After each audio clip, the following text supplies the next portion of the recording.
Halina't makiisa sa hapag ng Panginoon, ang hapag ng katotohanan at ng ating kaligtasan dito sa Healing Mass sa Veritas. Magandang tanghali po sa inyong lahat, mga kapanalig. Ipinagdarasal ng Radio Veritas ang lahat na intensyon para sa araw na ito. Mga pasasalamat, kaarawan, personal na panalangin, mga kagalingan at kapayapaan ng mga kaluluwa. Ganon din po sa mga intensyon ng ating mga donors at members ng Kapanalig Radio Community. Ngayon po ay Huwebes sa ika-19 na linggo sa karaniwang panahon at paggunita kay San Maximilian Kolbe. Ang misa po natin ngayon ay hatid sa atin nila Brother Mon and Rene Alba and family. Ang ating pagdiriwang ay pangungunahan po ni Reverend Father Arlo Yap SVD at ang ating mga lektor na sina Sister Ranela, Sister Franz at Sister Emily. Magsitayo na po ang lahat. Purihin ang Panginoon, umawit ng kagalakan, at tugtugin ang gitara at ang kaaya-ayang lira. Lipan ninyo ang trumpeta sa ating pagkabagabag. Sa Diyos tayo'y tumawag, sa ating mga kaaway, tayo ay Kanyang iniligtas. Purihin ang Panginoon, umawit ng kagalakan, at tugtugin ang gitara at ang kaaya-ayang lira. Lipan ninyo ang trumpeta. Sa ngalan ng Ama at ng Anak at ng Espiritu Santo. Amen. Ang pagpapala at ng sa Kristo, ang pag-ibig ng Diyos at ang liwanag ng Espiritu Santo ay sumayon lahat. At sumayin. Yung pong ating ebanghel sa araw pong ito ay katugtong po ng kahapon. At tampok po ngayon sa araw na ito yung pagpapatawad. Si Pedro, nagtanong siya, Panginoon, makailang beses po kami magpapatawad? Makapitong beses po ba? And the Lord said, no, it should be 70 times 7. Meaning walang hanggang pagpapatawad. Nagkataon naman po ngayon po yung pagdiriwang natin sa kapistahan po ni Saint Maximilian Kolbe na pinanganak po noong January 8, 1894 sa Poland. Siya po ay naging Franciscan at inordinahan po siya ng 1918. Noong panahon po ng mga Aleman, mga Germans, at pinupuksa po ng mga Germans sa mga Hudyo, si Maximilian Kolbe po ay meron pong tumakas na isang bilanggo at balak sana papatay yung 10 kapag itong bilanggong tumakas. Maximilian Kolbe volunteered to be one of those who will be persecuted because of his faith. Bago tayo magpatuloy sa ating katahimikan, tayo dudulog sa Panginoon. Tayo hingin ng Kanyang awa at ang Kanyang kapatawaran para sa mga pagkakasala. Inaamin ko Sa makapangyarihang Diyos at sa inyo mga kapatid, na lubha ako nagkasala sa isip, sa salita, sa gawa, at sa aking pagkukulang. Kaya isinasamo ko sa mahal na Birheng Maria, sa lahat ng mga anghel at mga banal, at sa inyo mga kapatid, na ako'y ipanalangin sa Panginoong ating Diyos. kawan tayo ng makapangyarihan Diyos. Patawarin sa ating makasalanan. Patubayan tayo sa buhay ng walang hanggan. Amen. Panginoon, maawa ka. Panginoon, maawa ka. Kristo, kaawaan mo kami. Kristo, kaawaan. Panginoon, kaawaan mo kami. Panginoon, kaawaan mo kami. Manalangin tayo. Ama namin makapangyarihan, minarapat mo igawad kay Saint Maximilian Kolbe ang putong ng tagumpay bilang martir sa kadarakilan na iyong sambayanan. Ipagkaloob mong sa pagkakatalunton namin sa kanyang tinahak bilang pagtulad sa pagpapakasakit ng iyong anak. Kami maging dapat sumapit sa ligayang walang wakas sa pamamagitan ni Jesucristo kasama ng Espiritu Santo magpasawalang hanggan. Amen. Amen.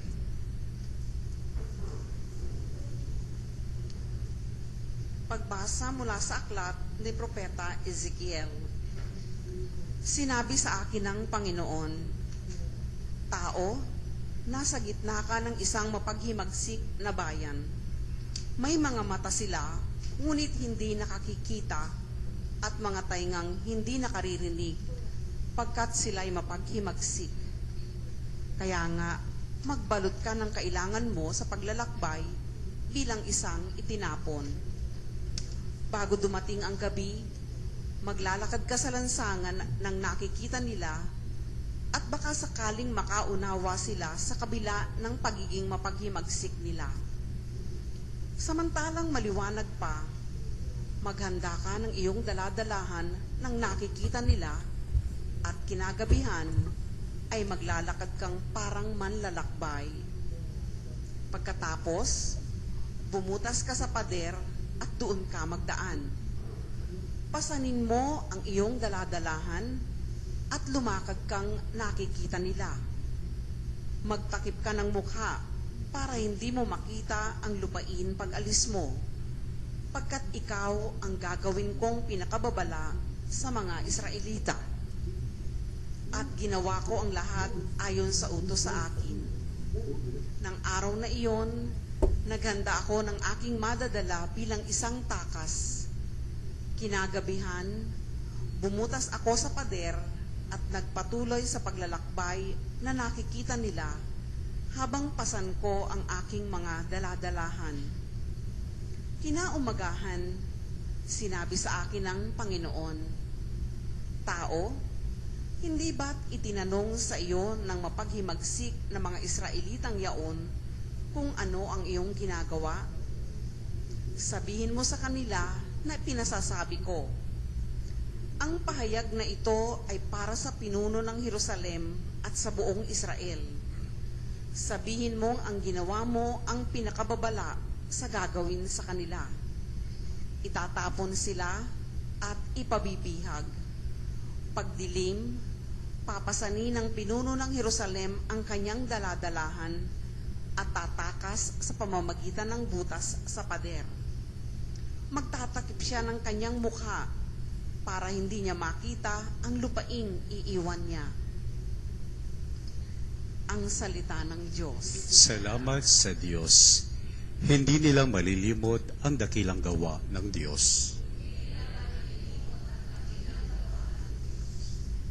Ngunit sila'y naghimagsik sa kataas-taasan Diyos.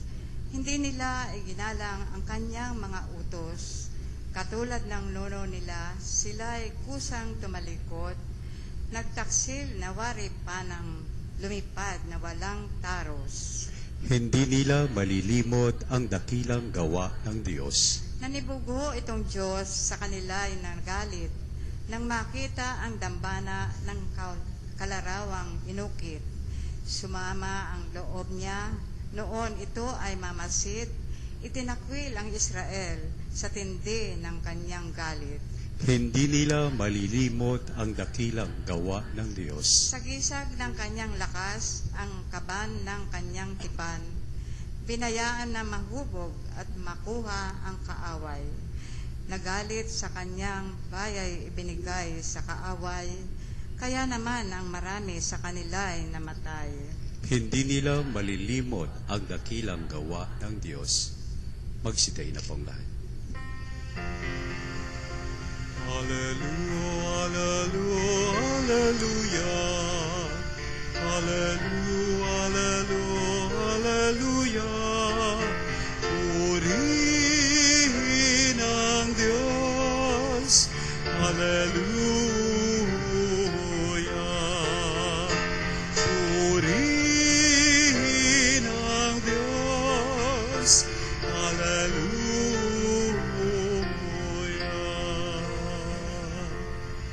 Sumainyo ang Panginoon. At sumainyo rin. Ang mabuting balita ng Panginoon ay kay San Mateo. Papuri sa iyo, Panginoon. Noong panahon iyon, lumapit si Pedro at nagtanong kay Jesus, "Panginoon, makailan pong patatawarin ang aking kapatid na paulit-ulit na nagkakasala sa akin? Makapito po ba?" Sinagot siya ni Jesus, "Hindi ko sinasabi makapito, kundi 70 ulit pa nito. Sapagkat ang paghahari ng Diyos ay katulad nito. Ipinasya ng isang may hari na pagbayarin ang kanyang mga lingkod na may utang sa kanya. Unang dinala sa kanya ang isang may utang na 10 milyong piso. Dahil sa siya'y wala maibayad, inutos ng hari na ipagbili siya ang kanyang asawa, mga anak, at lahat ng ari-arian upang makabayad. Nanikluhod ang taong ito sa harapan ng hari at nagmamakaawa. Bigyan po ninyo ako ng panahon at babayaran ko sa inyo ang lahat. Naawa sa kanya ang hari, kaya ipinatawad ang kanyang utang at pinayaon siya. Ngunit, pagkaalis niya roon, ay nakatagpo niya ang isa sa kanyang kapwa lingkod na may utang ng 500 piso sa kanya. Sinugaban niya ito at sinakal sa may wika, magbayad ka ng utang mo. Naglumuhod iyon at nagmamakaawa sa kanya. Bigyan mo po ako ng panahon pa at babayaran din kita. Hindi siya pumayag. Sa halip, ipinabilanggo niya ang kanyang kapwa lingkod hanggang sa ito'y makabayad. Na makita ng kanyang mga kapwa lingkod ang nangyari, sinilabis na nagdamdam, pumunta sila sa hari at sinumbong ang nangyari. Kaya't ipinatawad siya ng hari. Ikaw, napakasama mo. Pinatawad kita sa utang mo sapagkat nagmamakawa ka sa akin. Nahabag ako sa iyo. Hindi ba dapat ka rin mahabag sa kapwa mo? At sa galit ng hari, siya pinabilanggo hanggang sa mabayaran niya ang kanyang utang. Kaya hindi nang gagawin ninyo sa inyo ng aking amang nasa langit, kung hindi ninyo patatawarin ang inyong kapatid. Pagkatapos, sabi ni Jesus ang mga bagay nito, siya umalis sa Galilea at nagtungo sa lupain ng Judea sa kabila ng Ilog Jordan. Mga kapatid, ito ang mabuting balita ng ating Panginoon. Pinupuri ka namin, Panginoong Hesus Kristo. Ang ating pong salmo responsorio, hindi malilimot. Okay, ang ating salmo responsorio po, sabay-sabay po tayo. Hindi malilimot ang dakilang gawa ng Diyos. Again, please. Sa English translation, our response today is, do not forget the works of the Lord. Yun ang response today. Do not forget the works of the Lord. Itong si Pedro, trying to be generous for that matter, in matters of forgiveness. Lord, makailang beses po ba dapat ako magpapatawad? 7 beses po ba? Tandaan po ninyo sa Biblia, ang number 7 is a perfect number. Okay? Pag 7 po sa kanila, ito'y ganap na numero o ganap na bilang sa kanila. Ang 6 is not perfect. Okay? 7 is a perfect number. But for them, 6 is not a perfect number. That is why, kung maalala po niyo sa Book of Revelation, binanggit yung 666. Pag sinabing 6 is not a perfect number, meaning kaya parang hindi magandang numero, number 6. Pag inulit ng 3 beses, 666, it means the most evil of all evil. Kaya yun ay patungkol nila dun sa Roman emperor na pumapatay ng mga Kristiyano. 666. Okay? Now, pag sinabing holy, holy, holy, 3 beses binanggit, it means the most holy of all holies. Kundi ibig sabihin, ang Diyos sa langit. Kapag kinaawit yung Santo, Santo, Santo, don't forget, pag kinaawit mo yan, binabagit, holy, holy, holy, tinatawag mo ang pangalan ng Diyos. Ulitin ko na po. Pag sinabing 3 beses, holy, holy, holy, ibig sabihin, tinatawag mo ang pangalan ng Diyos. The most holy of all holies. Now, this response is saying, do not forget the works of the Lord. Hindi malilimot ang mga gawa ng Diyos. Hindi nila malilimot ang dakilang gawa ng Diyos. Okay. Kung titignan mo, si Pedro lumapit kay Jesus. Baka 7 beses po ba?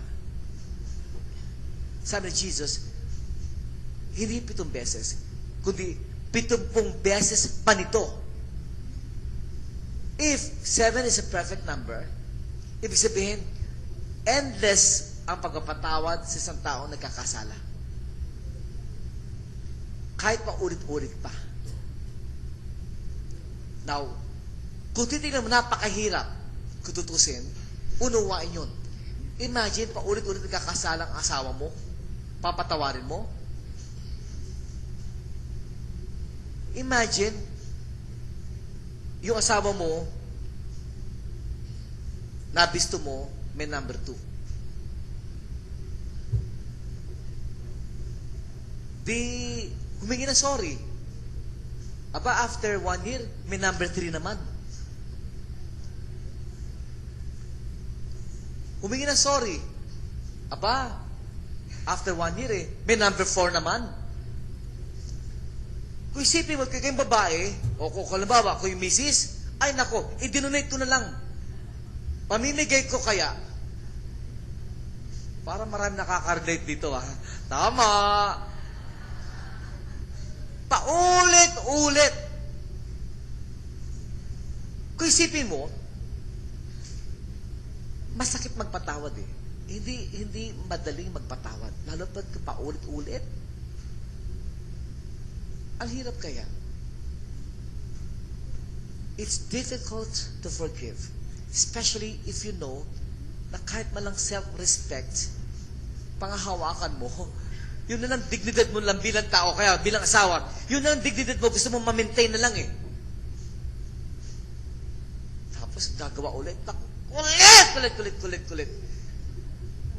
Patatawarin mo? Hindi yata biro yan. Hindi madali ang magpatawad. Especially if you know that you want to preserve your own self-dignity. Nakakabawas yata ng pagkatao kapag marunong ka magpapatawad ka sa isang taong paulit-ulit magkasala. Nakakababa ng dignidad. At yung sinasabing self-dignity could lead to self-pride. Yun na lang sarili. Sabihin mo lang, sariling bait na lang. Paulit-ulit kang, excuse me for the term, yung paulit-ulit kang ginagago ng asawa mo.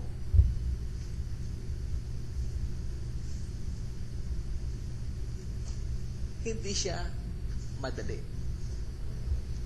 Especially if that self-dignity or self-respect can lead us to what we call pride. Kung titignan mo, valid naman eh. Masama ba yung self-respect?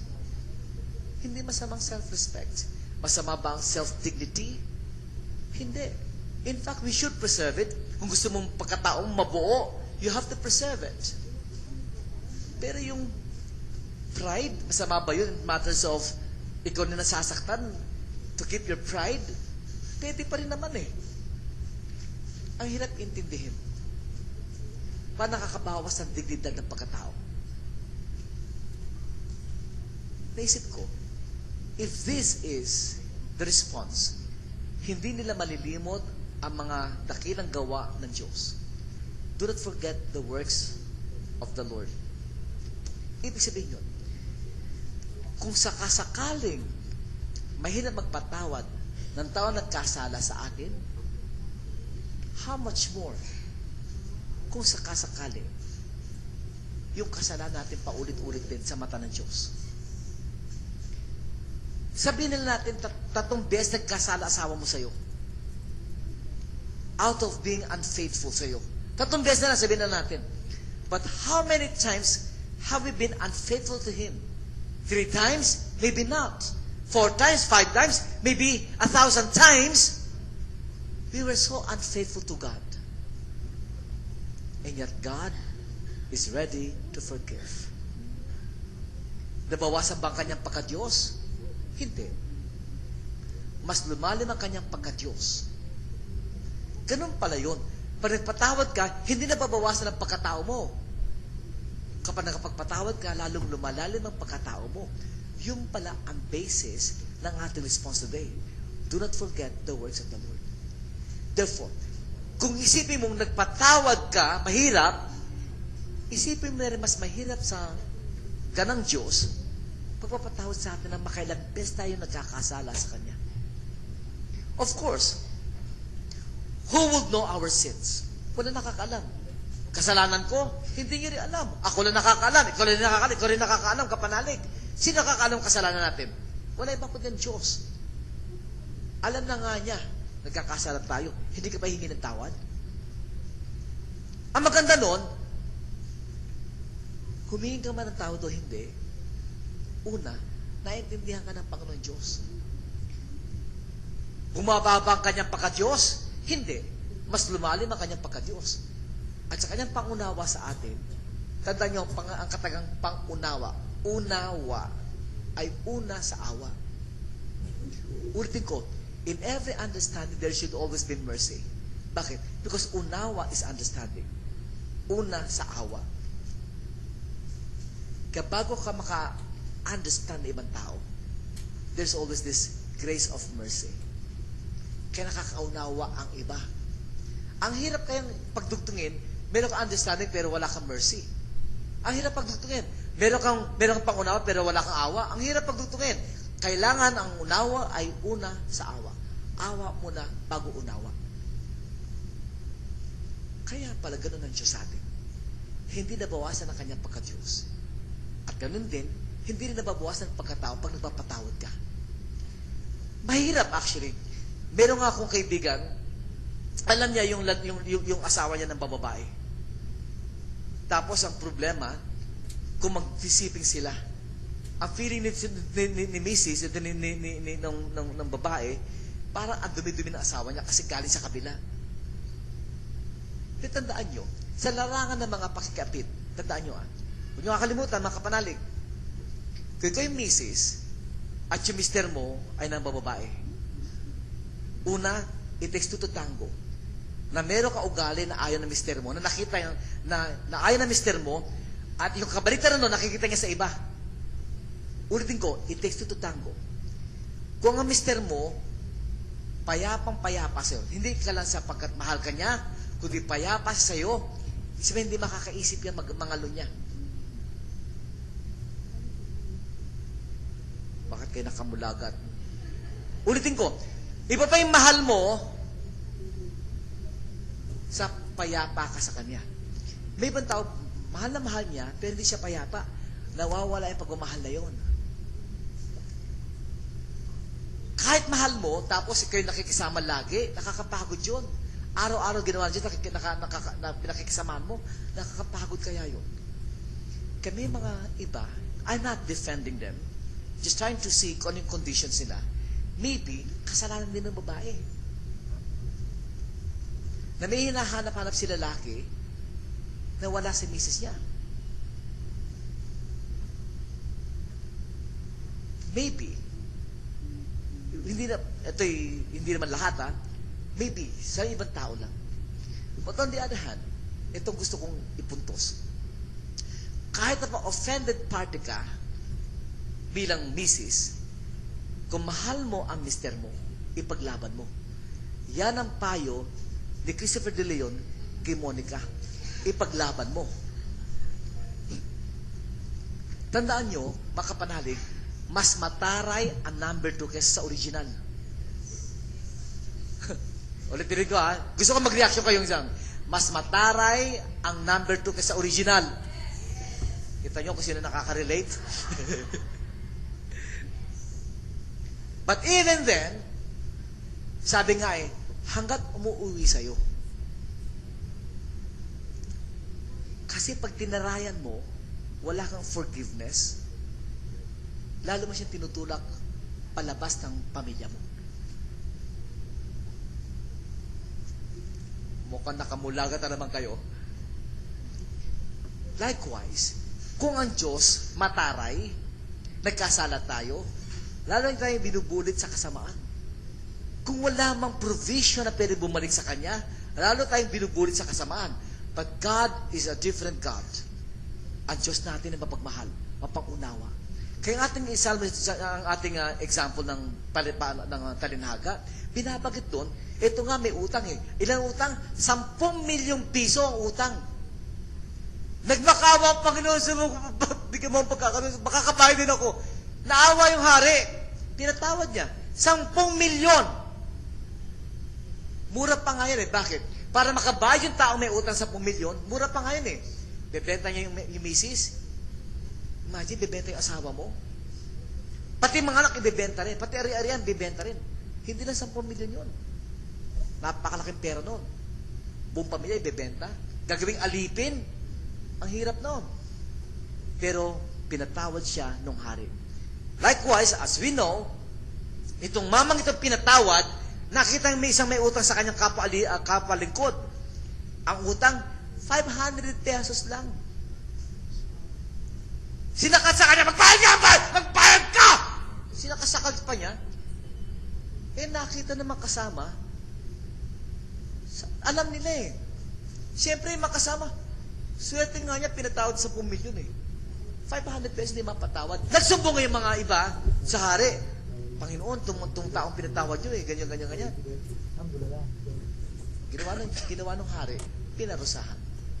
Hindi niya nakita yung ginawa sa kanya. Hindi niya nakita ang ginawa ng hari sa kanya. Could have been more peaceful sa kanya kung nakita yung kahalagahan ng ginawa ng hari na pinatawad o ni-write off ang kanyang 10 milyong utang. Hindi niya nakita yon. Therefore, ang pagpapatawad pala ang pinaka-basis the way God has forgiven us. My dear friends, I told you earlier, it is not easy to forgive. It's kind of a heroic act to forgive. Tama-tama, itong ating simbahan ay naglagay ng tema, choose to be brave. If you want to do something brave, just forgive. That is heroism for me. That is being brave for me when you are able to forgive. Again, it is not easy. But to choose to be brave, ang pinakabasihan, ulit, ang gawa ng Diyos sa atin. Likewise, today we celebrate Maximilian Kolbe. And he chose to be brave. Merong bilanggo na nakawala, para bayaran yung pagkawala, yung nakatakas na bilanggo na yun, 10 dapat na mamamatay out of starvation. Isa roon nagmamakaawa at may pamilya, ayaw sumama sa 10 na mamamatay sa starvation. Yung taong may pamilyang yon, sinagip ni Maximilian Kolbe, saying, sige, ako na lang in your place. And Maximilian Kolbe in that particular prison, together with the other 9 prisoners, to be starved to death, kinomfort niya yung mga taong ito. Inalalay niya sa kanilang pananampalataya until the 10 of them died. Doon sa canonization ni Maximilian Kolbe, yung taong pinalitan niya, isang pamilyadong tao, nag-attend ng kanyang canonization. My dear friends, it is a matter of choosing to be brave. But when you choose to be brave, mas magiging madali yan if you do not forget the works of the Lord. Ulitin ko, mga bagay na mahirap gawin, pero dadali siya because you see the works of the Lord. My dear friends, tandaan nyo, huwag nakakalimutan ang basihan ng pagpapatawad sa kapwa-tao in the way the Lord has forgiven us. Ang Diyos, lalo lumalim ang kanyang pagka-Diyos sa atin, dahil marunong siya magpatawad. Endlessly. Wala siyang pakialam basta papatawarin kasi mahal ka niya. Likewise, kung tayo magpapatawad sa kapwa natin, mas lalalim ang ating pagkatao. Especially, that is the will of God for us. My dear friends, huwag na huwag niyong kakalimutan ang mga gawa ng Diyos sa inyo. Sapagkat nandyan ang lakas when we choose to be brave.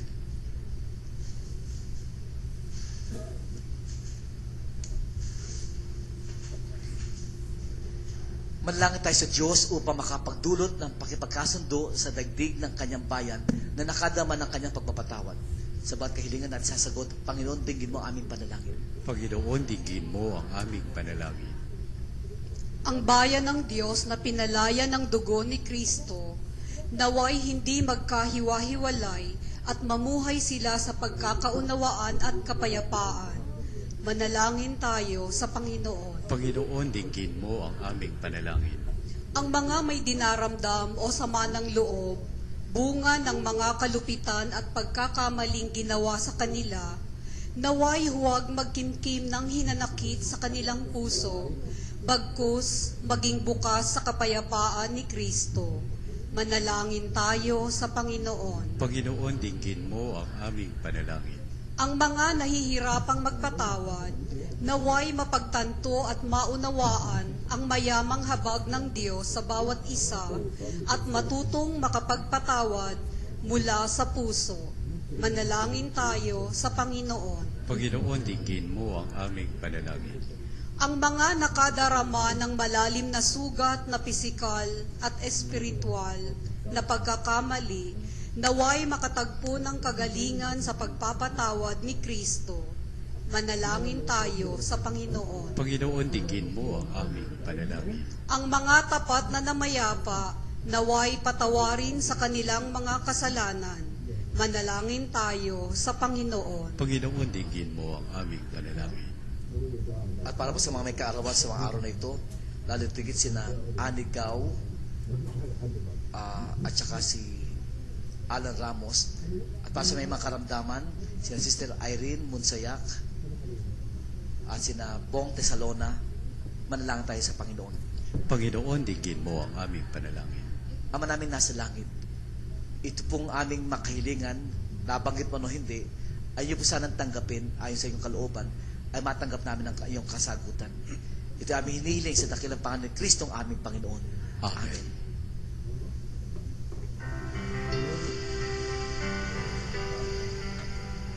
Kunin at tanggapin ang alay na ito, mga biyayang nagmula sa pagpapala mo.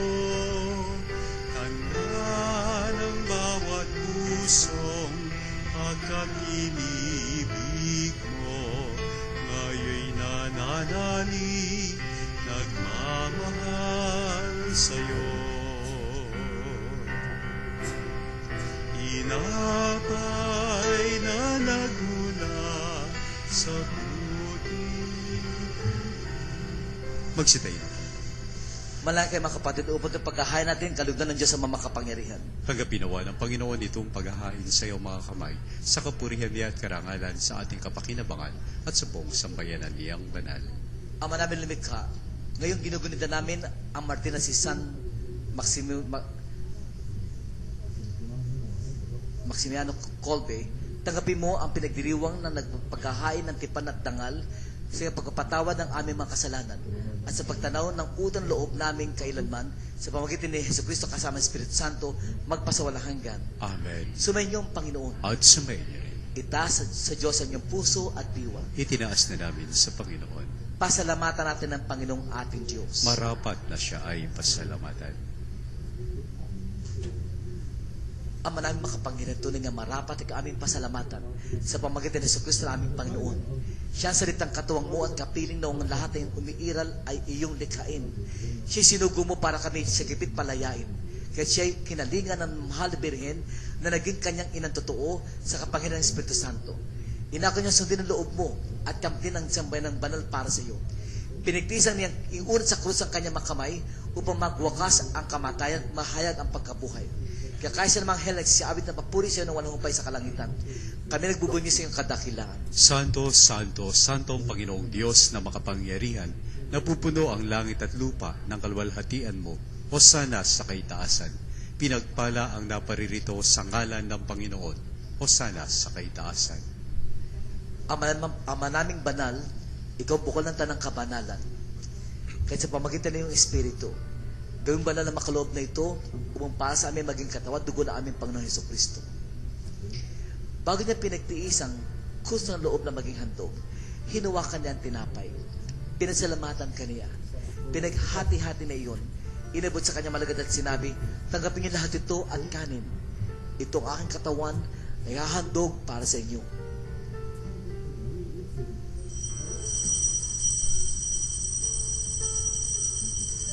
Panginoong Hesukristo, tulungan mo kaming, bigyan mo kami ng lakas para makapagpatawad sa mga nagkasala sa amin. Salamat, Panginoon. Salamat.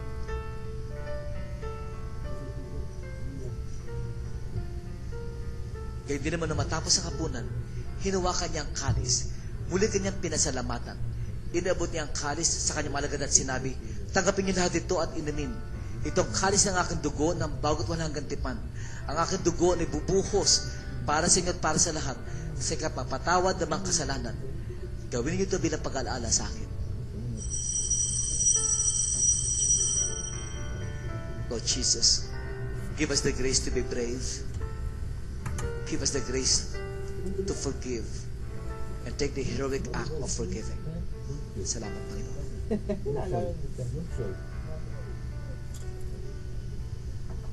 Ipagbunyi natin ang misteryo natin pananampalataya. Si Kristo'y namatay, si Kristo'y nabuhay, si Kristo'y babalik sa wakas ng panahon. Ama, ginagawa ng pag-aalala sa pagkamatay tuloy pagkabay na iyong anak. Kaya tinaalala namin si tinapay na nagbibigay buhay at ang kalis na kakalog ng kaligtasan. Kami nagpapasalamat dahil kami minarapat at tumayo sa harap mo para maglingkod sa iyo. Isinasama namin kami magsasalo-salo sa katawan dugo ni Kristo ay mabukod sa pagkakais sa pamagitan ng Espiritu Santo.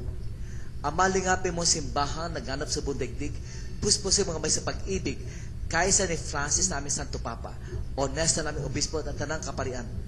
Alahanin mo rin mga kapatid naming nahimlay na may pag-asa rin muling mabubuhay. Gayun din lahat ng mga pumanaw.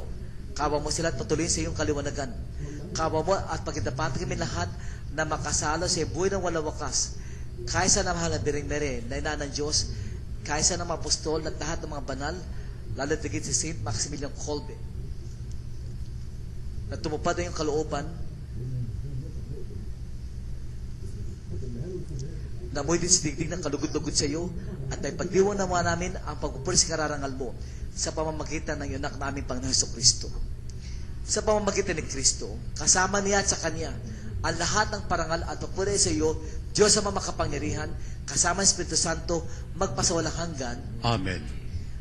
Napapaloob po sa dasal na tinuro ng ating Panginoon Jesucristo ang pag-iisip tungkol sa pagpapatawad sa ating mga nagkasala sa atin.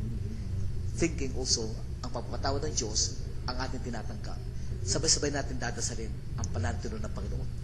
Ama namin, sumasalangit ka, sambahin ang ngalan mo, mapasa amin ang kaharian mo, sundin ang loob mo dito sa lupa para lang sa langit. Bigyan mo kami ngayon ng aming kakanin sa araw-araw at patawarin mo kami sa aming mga sala para ng pagpapatawad namin sa nagkakasala sa amin at huwag mo kaming ipahintulot sa tukso at iadya mo kami sa lahat ng masama. Hililing namin kami idya sa lahat ng masama, pagkuloban ng kapayapaan araw-araw, iligtas sa kasalanan at iluyon sa lahat ng kapahamakan. Samantalang aming pinananabigan ang dakilang araw ng pagpahayag sa Kristo ang aming tagapagligtas. Sapagkat sa iyo ang kaharian at ang kapangyarihan at ang kapurihan magpakailanman. O Panginoon Jesucristo, sinabi sa mga apostol, kapayapaan iniiwo ko sa inyo, ang aking kapayapaan ay binibigay ko sa inyo. Tunghayan mo ang aming pananampalataya at huwag ang aming pagkakasala. Pagkuloban mo kami ng kapayapaan at pagkakaisa ayon sa iyong kalooban, kasama ng Espiritu Santo, magpasawalang hanggan. Amen. Ang kapayapaan ng panlaging sa inyo. At sumaiyo rin. A sign of peace, I would suggest, verbalize, sabihin nyo, peace be with you, I forgive you. Kahit na hindi yung taong nagkasala sa iyo. Verbalize it. Because in your mind, I know kung sino mga bagay na, sino yung mga taong dapat patawarin sa oras na ito. So give each other, peace be with you, I forgive you. Peace be with you, I forgive you. Kapayapaan mo sa lahat. Kordero ng Kordero ng Diyos. Diyos na nag-aalis ng mga kasalanan ng sanlibutan, maawa ka sa amin. Kordero ng Diyos na nag-aalis ng mga kasalanan ng sanlibutan, maawa ka sa amin. Kordero ng Diyos na nag-aalis ng mga kasalanan ng sanlibutan, ipagkaloob mo sa amin ang kapayapaan. Mga kapatid, ito si Jesus. Handa magpatawad sa ating mga pagkakasala. Kahit nakailang beses pa. At siyang kordero ng Diyos na nag-aalis ng makasalanan sa libutan. Magpapada mga taong tinatawag sa piging ng kordero. Panginoon, hindi ako karapat-dapat na magpatuloy sa iyo, ngunit sa isang salita mo lamang ay gagaling na ako.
pagpapala sa lupa, kanyang pagliligtas, pagmamahal.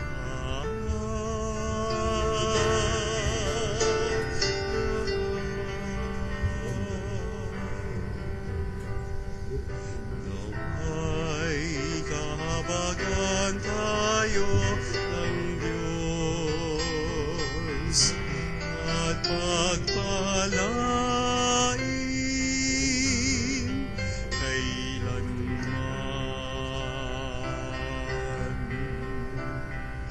Naway kahabagan tayo ng Diyos at pagpalain kailanman.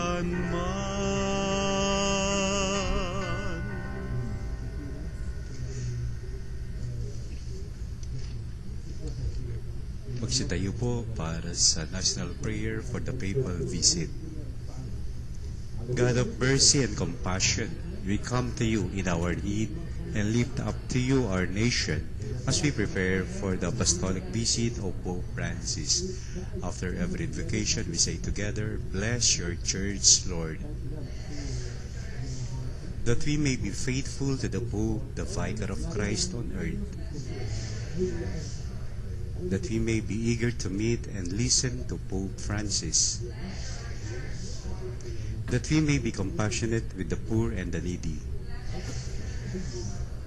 That we may be merciful with the weak and the lost. That we may be humbly confess our sins and return to God. That we may frequently and devoutly receive Holy Communion. Let us pray. God our Father, we are all your children. Make of us a nation of mercy and compassion, eager to meet Pope Francis. Make us a nation of holiness and heroism, through Christ our Lord. Amen. Manalangin tayo. Ama namin mapagmahal, kami nagdiwang sa paggunit ng ginampanan at sa tinanggap na pakikinabang ay humihiling na iyong pagkalooban ng pakikisa sa mga martir na banal, lalo na St. Maximilian Kolbe, sa pagsalo sa pagkabuhay at tagumpay ng iyong anak, na ipinahayag na sa piging na ito bilang namatay at nabuhay na Mesiyas, at tagapamagitan kasama sa Espiritu Santo, magpasawalang hanggan. Amen. Sumayin niyong Panginoon. At sumayin rin. Pagpalalawakan makapangyarihan Diyos, Ama, Anak, at ang Espiritu Santo. Amen. Amen. Tapos na po ating pagdiriwang, humayo kayo mapayapa. Salamat sa sa Diyos. Maraming salamat po kay Father Arlo sa kanyang panguna sa pagdiriwang ng banal na misa at sa ating mga lektor na sina Sister Franz, Sister Emily at Sister Ranela. Maraming salamat po. At sa inyo pong lahat na dumalo sa misa natin ngayon, maraming salamat din po. Muli po tayo magsama-sama bukas alas 12:15 hanggang 1:00 ng hapon para sa isa na namang pagdiriwang ng banal na misa. At manatili po kayong makinig dito sa Radio Veritas 846, ang Radio Totoo. Muli po maraming salamat din sa ating sponsor na sina Brother Rene at Sister Rene Alba and family. Ako naman ang iyong kapanalig, Homer Viray. Kasama po si Benedict na nagpapasalamat at bumabati ng magandang hapon. Sumayin